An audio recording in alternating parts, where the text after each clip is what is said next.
Hi, friends. Welcome to this bonus episode, Between the Seasons bonus episode. This material was originally made available on the 29th of May 2024 to my Patreon community. So if you're interested in hearing lots more of my additional talks and additional studies over there, you can do that by following me on Patreon. It's free to do so, and there's hundreds of hours of material on stuff I've done on politics, philosophy, psychology, mental health, and even the arts. The stuff is made available over there for usually around about a year, and then I use it as I'm doing today to place it between the seasons for a few days to give me time to prepare for the next book of the Bible we're doing together in the Bible Project. So we've just finished working through the book of Judges, and we shall be taking off next Monday. If you're listening to this live, the 7th of July 2025, we'll be looking at 1 Corinthians. So for the next 4 days, to see this week out, there'll be some bonus material. There'll be some stuff on Plato, whether he was a Christian, something on Gabor Mate, the myth of trauma, that very important psychology book released a few years back, and also a groundbreaking book on the Sabbath by a Jewish historian. All analysed and considered from a Christian perspective. So, I hope you find them interesting, and I'll see you next week for our journey through 1 Corinthians. Now, if you're listening to this and think, what? He's talking about Karl Marx, communism. All I would say is, remember, I'm taking a Christian perspective on this, my Christian perspective. So, what I'm really saying is, hang on for the ride, and then at the end, I'll tell you my absolute perspective on all of this teaching, on not only this book, but the whole teaching of the communist movement that arose this time. Thanks for being with me today.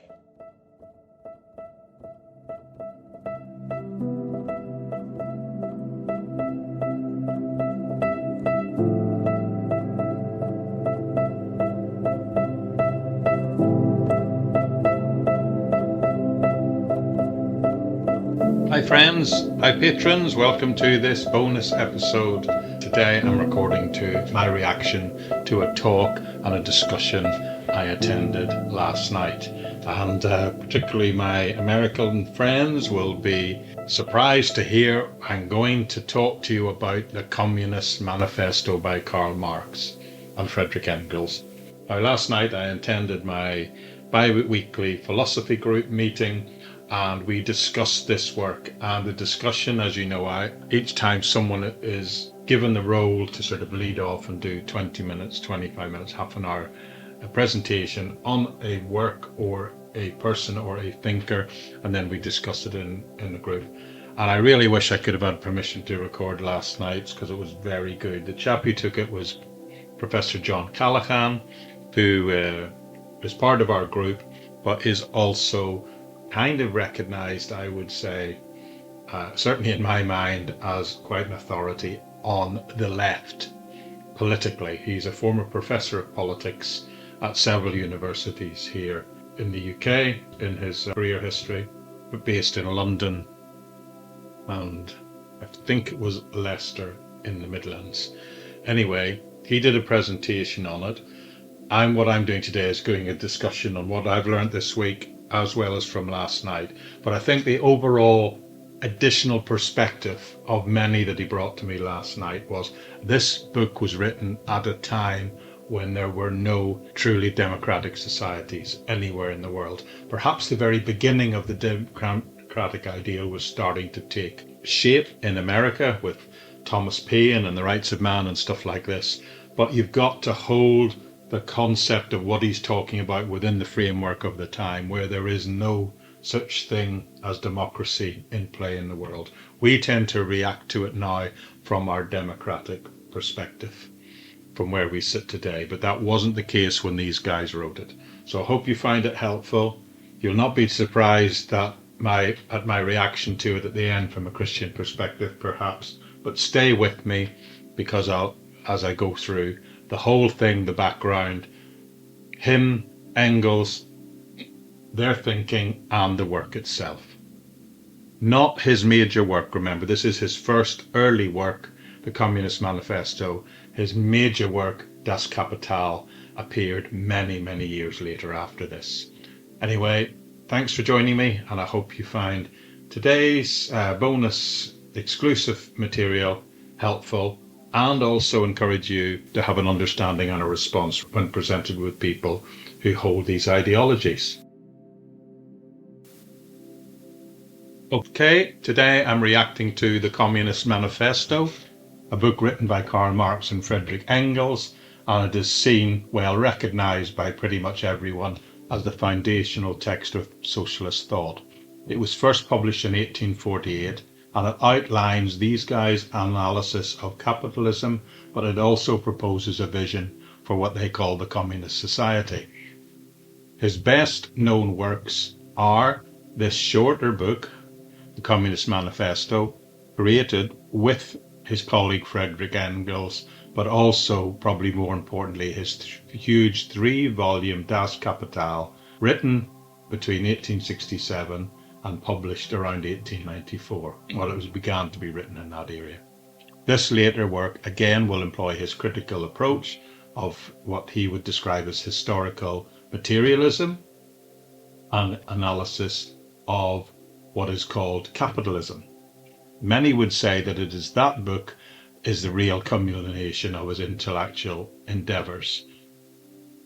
Marx and his ideas and how they were developed collectively became known as Marxism, and they've had an enormous influence on modern thinking as well as economic and political history and theory. But it is this first book that our philosophy group met and discussed actually last night. So, short bio of these two guys first. Karl Marx was actually born in 1818 in what was then called Prussia. He studied at the universities of Bonn and Berlin, and later he actually got a PhD from the University of Jena.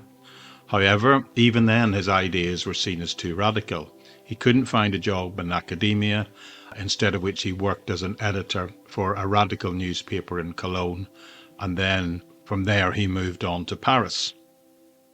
He had to leave Paris in 1845 due to the pressure from the Prussian government, that it was a Prussian who was representing these radical ideas in Paris, and so from there he moved to Brussels, and it was while based there he wrote the Communist Manifesto. After which he was actually expelled from Belgium, and he eventually settled in London, and in fact he lived there until he passed away in 1883. His grandfather and his great-grandfather had both been rabbis, and they served the Jewish community in Trier, a city what was then called the Prussian Rhineland. His father, Henrik, was a lawyer and a political liberal, and he actually converted to Christianity, although perhaps he did that just simply to save the family from the rising anti-Semitic laws. His mother, Henrietta, she came from a wealthy Dutch family who would later start the Philips Electronics Company, which we know to this day.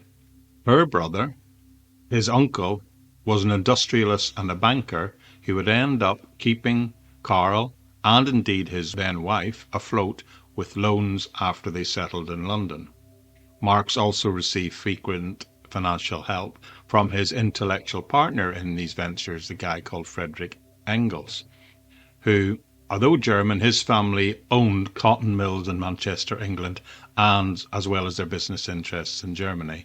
Thus, the financial freedom, his background, his family's, his friends' position, that provided and enabled him to produce these works, indeed even his great masterwork Das Kapital.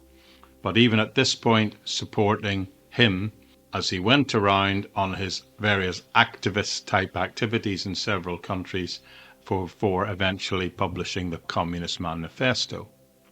Now, if we just run back a bit, as a student at university, he was strongly influenced by Hegel.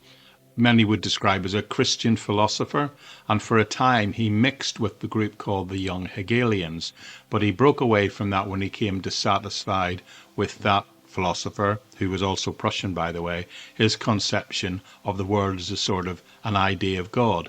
He decided the world was completely and decidedly physical.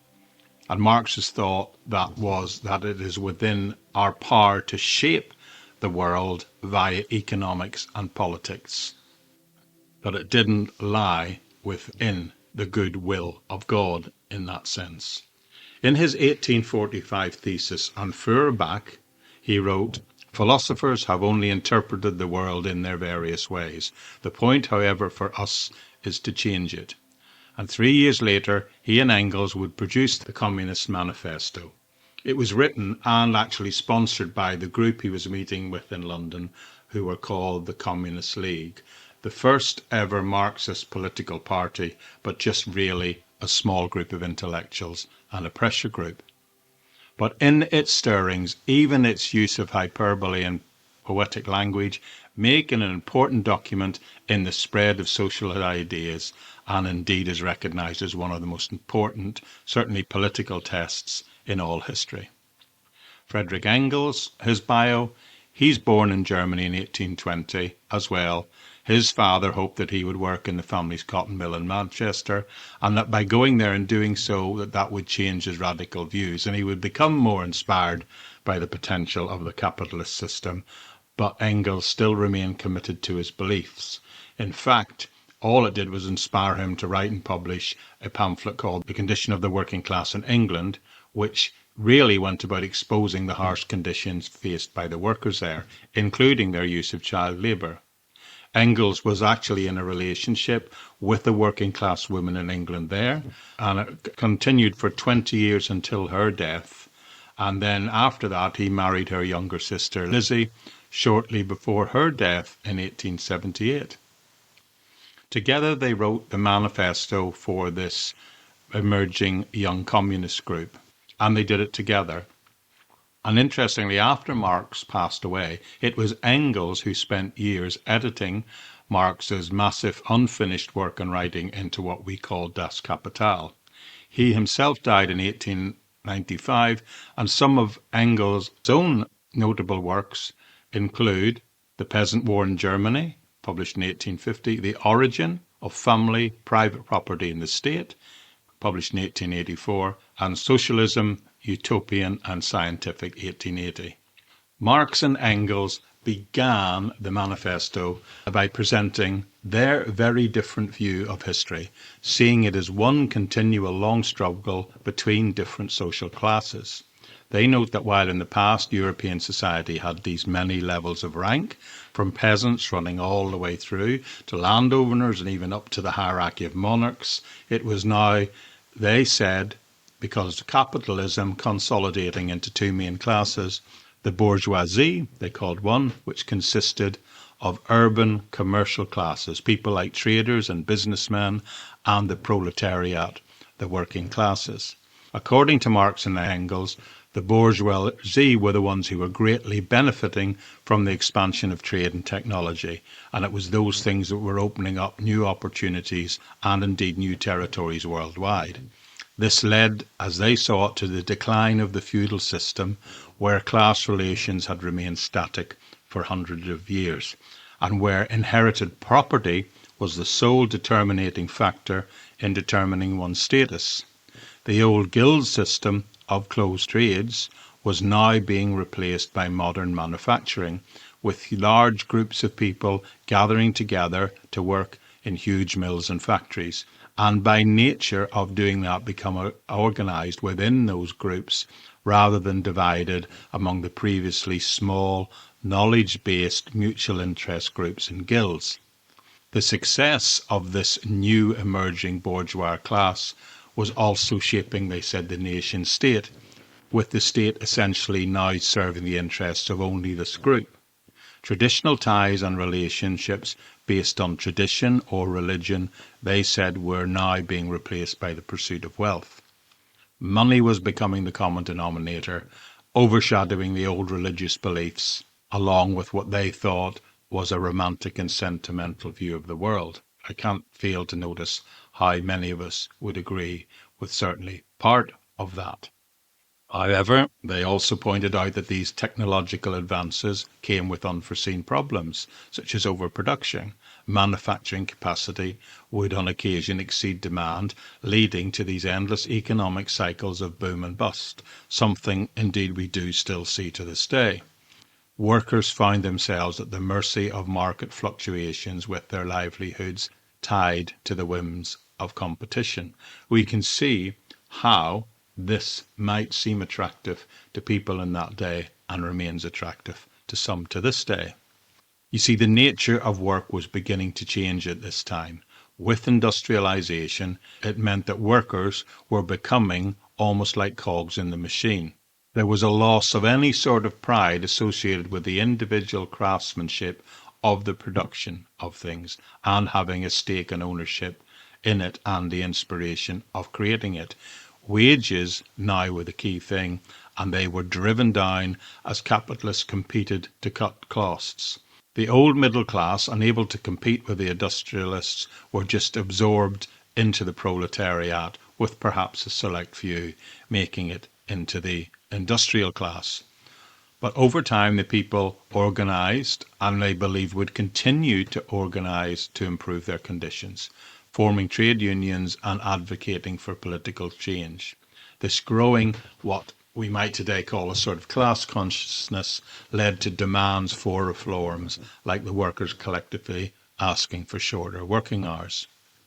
In a society where all social relations revolve around capital, Marx and Engels argued in this book that morality, culture, religion, and the law were now serving only the interest of the new bourgeoisie, perpetuating systems of inequality and exploitation of the ordinary working man and woman. So their response to this was communism and the publication of this book.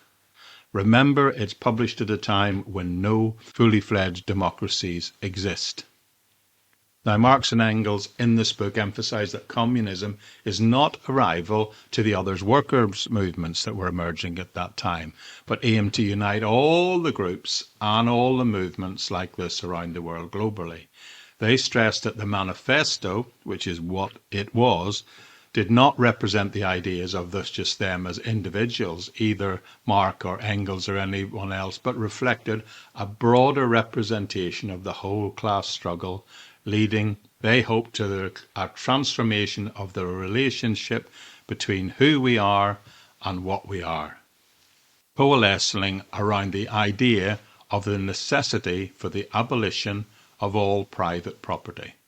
Now, they clarified that they claimed that they weren't targeting personal belongings like the designer's tools or the shopkeeper's stock, but rather the property tied into this antagonistic relationship between controlling capital and wage labour.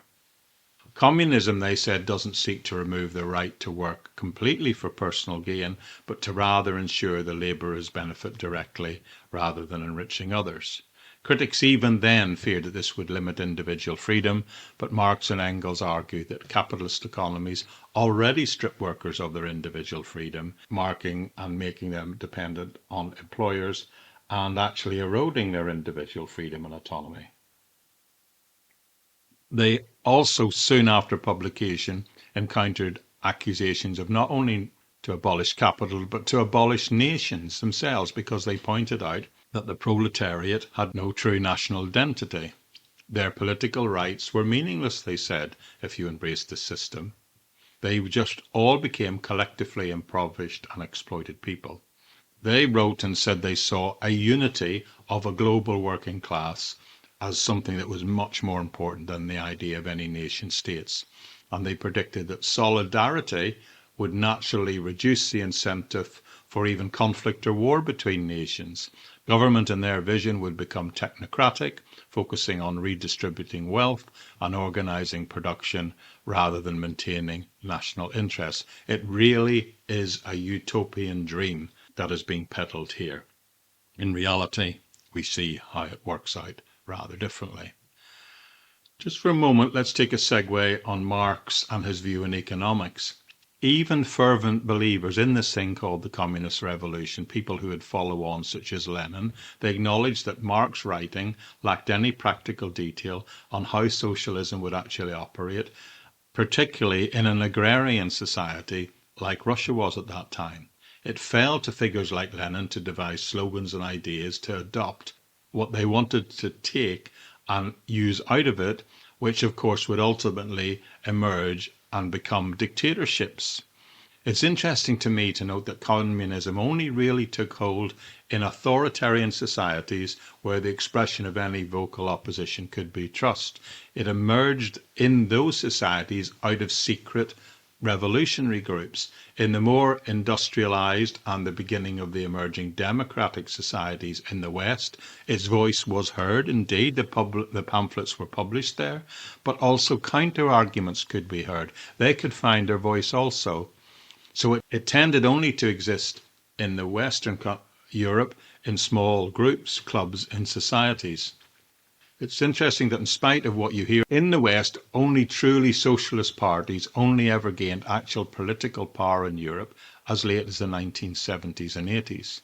And as we speak, only a few Scandinavian countries remain remotely what you would today call a socialist society. That's still the case with most European governments now being a coalition of moderate left or right, or even centre-right, with just a few possible minor exceptions around the world, like possibly Cuba and a few others. Communism, or a version of it, only really remains in power in places like China and North Korea, where it really has just become a personality cult. In his day, Marx and his followers distrusted mainstream economics of their time and dismissed figures like Adam Smith as simply middle-class conformist, which led them to mistrust what they saw as his deeply flawed political economics. Marx believed that greed and profit motives were symptoms of simply a corrupt social system with misplaced priorities. Individuals were seen as just instruments of the capitalist system, and true freedom could only be achieved by overturning that system. However, Marx failed to grasp, or perhaps chose to ignore, Adam Smith's logic that a society that allowed everyone to pursue their best interests actually led to the best allocation of resources.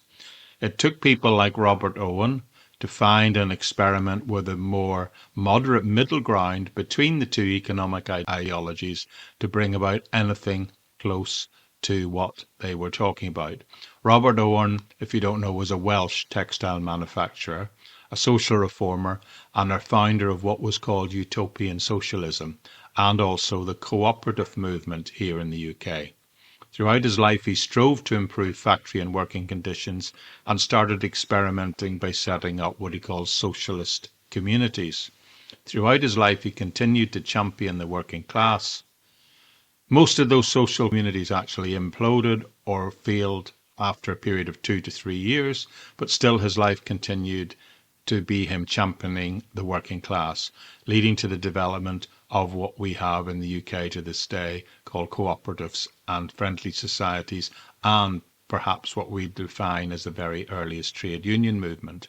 He was also vocal in supporting the child labour legislation and the funding of free educational schools for all. This contrasting view of capitalism and communism that is being played out at this time, where one emphasises individual pursuit of aspirations and the other focusing on equality, still presents a challenge down to this day.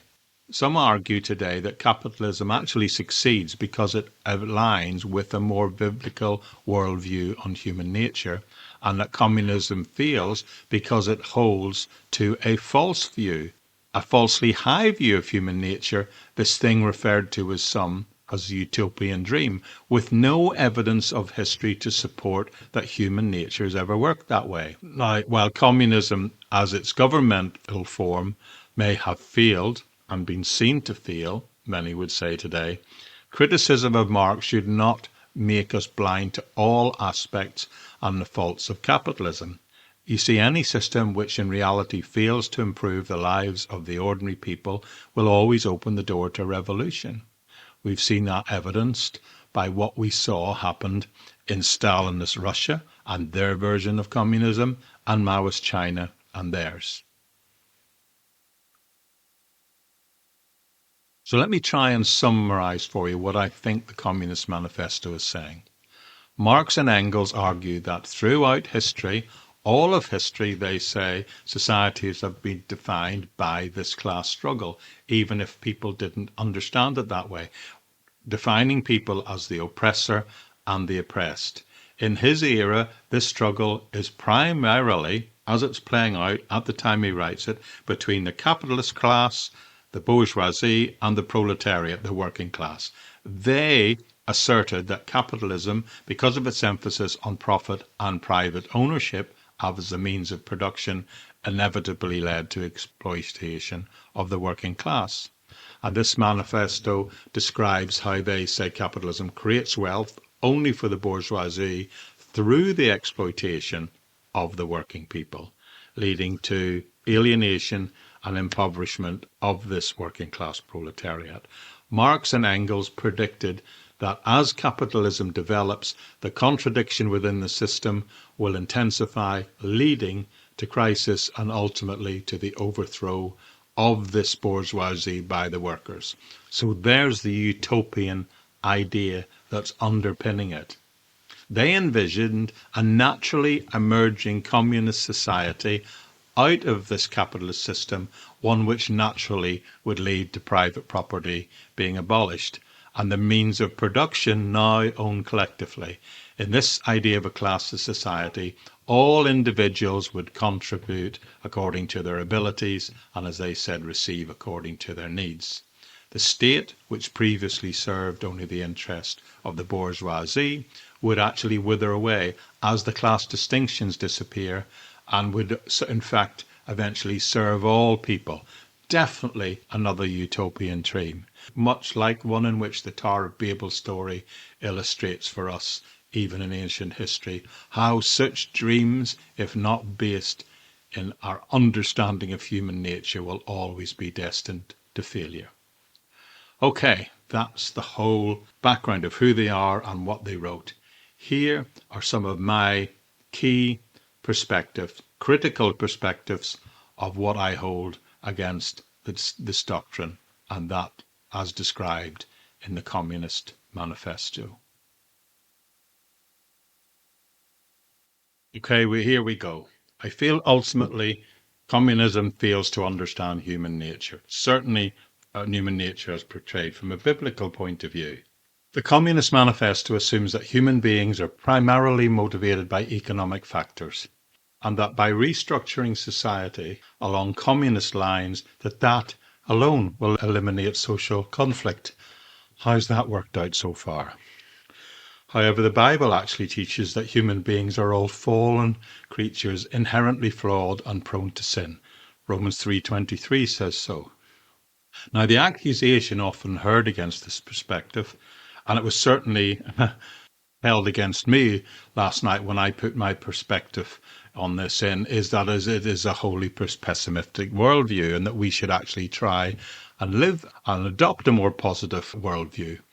My response to that is, as Christians, we don't need to be pessimists, but to actually ignore and not account for the reality of human nature means we are building a world based on false premises. While economic systems can, of course, influence behaviour and economic outcomes, maybe at best on occasion for good, it's done at the margins, that you cannot fundamentally change human beings or human nature through political systems or ideologies. Christianity emphasizes something completely different, the need for inner transformation through faith in Jesus Christ rather than external societal restructuring alone. Its view on private property is the second thing I would take issue with it on. The concept of private property is central, or the removal of private property was central to the Communist Manifesto, because it advocates its abolition in favour of collective ownership. In contrast, the Bible acknowledges the fact that there is such a thing as private property. We see it in the Old Testament in Exodus 20:15 and in the New Testament in Acts 5 verse 4. but it teaches responsible stewardship of resources. While Christians are encouraged to share with those who are in need, seen throughout Jesus' Sermon on the Mount and practically in accounts in Acts 2, this is always voluntary and based on compassion, because it is that compassion for others that inspires individual consciences towards working for the common good, our fellow human beings, rather than some sort of enforced redistribution of wealth by the state. The Communist Manifesto also envisages a very different view of the role of government in the world. It actually suggests that this will eventually wither away, that the state will disappear. That is the exact opposite of the reality that we see and have seen in communist countries to this day. Now, the Bible affirms the role, actually, of government and its purpose in maintaining order and justice, pointing out that the government should indeed serve the common good, but it also should respect individual freedoms and rights within it. It sets some boundaries, some limits in place, but allows us freedom within them. What history has shown in real world communism, it has always emerged and actually threatened in becoming a completely totalitarian state. In terms of recognizing our need for work and reward and value in what I do, communism seeks to eliminate class distinctions and create its form of equality by the redistribution of wealth. But the Bible teaches the value of hard works and also the principles that individuals should be rewarded according to their efforts. We see that in Matthew 25. Now, whilst addressing economic inequality is of course important, Christians believe in the dignity of labour, and the principle of reaping and sowing applies across the whole New Testament. Also, I have to take issue with the fact that the communist regimes in reality have often been seen to suppress religions and freedom of conscience, and they in fact have ended up persecuting Christians and others for their belief. In contrast, the Bible upholds this freedom of conscience and calls for respect and tolerance towards those with different views. You see, it is a movement of the heart, a movement where individuals make a personal decision. It is not a system that imposes an atheistic ideology like communism to the point it even restricts religious expression. All of that, of course, contradicts the principles of love and respect for all people and the fact that our choice to be a Christian is an individual one of free will. And finally, here's the big one for me, the Communist Manifesto and its view of the family. It actually argues for the complete abolition of the family. The Communist Manifesto suggests the abolition completely of the traditional family structure, viewing it as mainly a byproduct of bourgeois society, and indeed the abolition of private property. Marx and Engels argue that under communism, the family as an institution would actually cease to exist, with even childcare and household duties becoming communal responsibilities. Reminds me of Aldous Huxley's science fiction novel, Brave New World. But from a biblical Christian perspective, family is actually the fundamental institution of society, and one established by God in Genesis chapter 2, established for purposes of companionship, procreation, and the nurturing of children. Now, while the family structure is, of course, influenced by cultural and economic factors around it, its disillusionment and replacement by the state would undermine the very foundational unit of all societies throughout history. Marx disregards completely the importance of familial relationships as in any way being important and certainly not ordained by God. Also, he talks about the collectivization of child rearing. Christianity emphasizes the roles of parents as primary nurturers and educators of their own children. We see that in Deuteronomy and Proverbs in the Old Testament and in Ephesians in the New.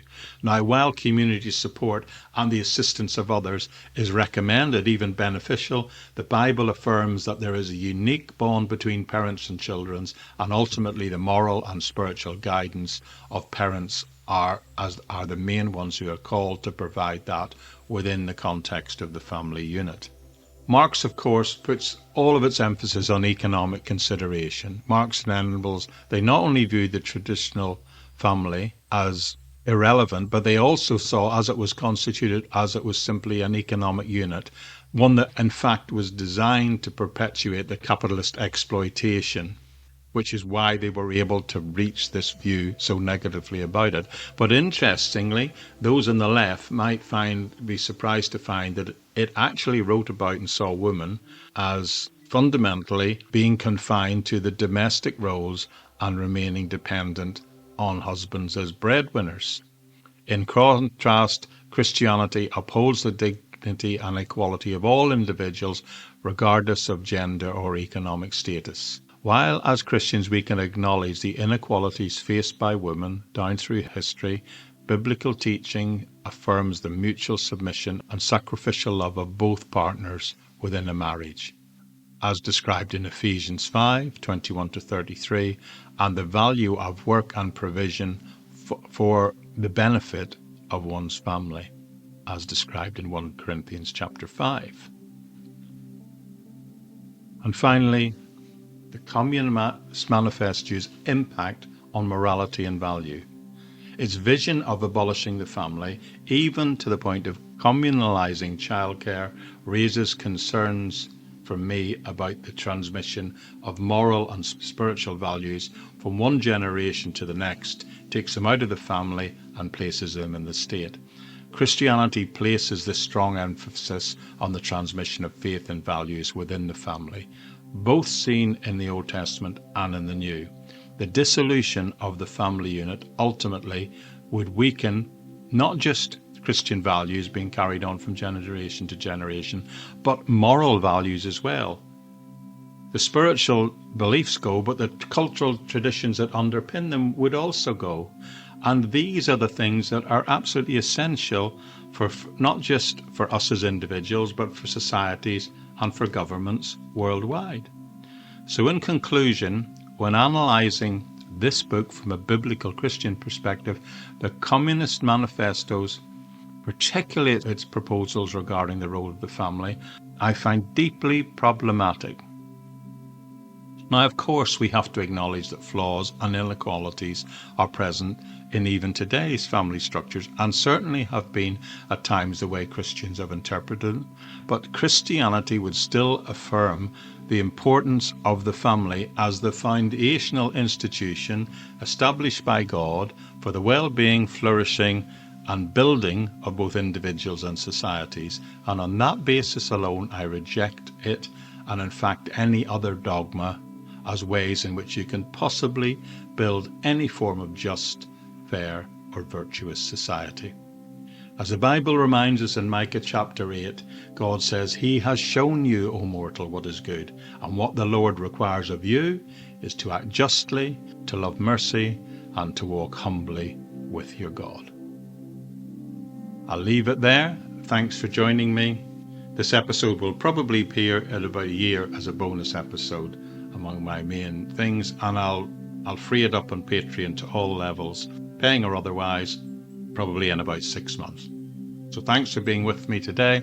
I hope you find it helpful, and I hope you can take what you've learned and apply it when engaging with people who hold to these types of views. Bye for now.